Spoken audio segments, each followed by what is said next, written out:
ఈ రోజుల్లో ఆడపిల్లలు కానీ మగపిల్లలు కానీ చెడు వ్యసనాలకి బానిసైపోతూ ఉంటున్నారు. ప్రేమలు పెళ్ళిళ్ళు అంటూ పిచ్చి పిచ్చిగా తిరిగి వాళ్ళ భవిష్యత్తును పాడు చేసుకుంటూ ఉంటున్నారు.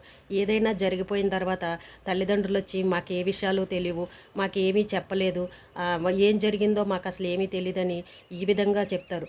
పిల్లలు చెడిపోతున్నారు అని అన్నప్పుడు జాగ్రత్తగా ఒక కంట కనిపెట్టుకోవాల్సిన బాధ్యత తల్లిదండ్రులదే.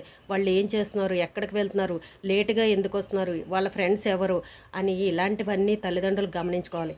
భర్త ఎవరన్నా అమ్మాయితో మాట్లాడితే ఎవరితో మాట్లాడుతున్నారని గమనిస్తారే, అత్తగారు ఆడబడుచులతో రహస్యంగా ఫోనులు మాట్లాడితే గమనిస్తారే, భర్త ఫోన్కి ఏమన్నా మెసేజ్లు వచ్చాయా అని భర్తని 1000 కళ్ళు పెట్టి సీసీ కెమెరాలాగా భర్త వెనకాల పడి గమనించుకుంటారే. కానీ వయసు వచ్చిన పిల్లలు ఏ చెడు మార్గంలోకి వెళ్ళిపోతున్నారని ఈ తల్లిదండ్రులు ఎందుకు పట్టించుకోరో అర్థం కావట్లేదు. ఏదైనా జరిగిన తర్వాత బాధపడుతూ ఉంటారు. మీరు పట్టించుకోవాల్సింది భర్తలు కాదు, వయసు వచ్చిన పిల్లల్ని. అది ఆడపిల్లలైనా మగపిల్లలైనా. ఈ రోజులు అసలే బాగోలేవు. ఒక కంట కనిపెట్టుకోండి పిల్లల్ని ఎప్పుడైనా సరే. ఏదైనా జరిగిన తర్వాత బాధపడడం కాదు.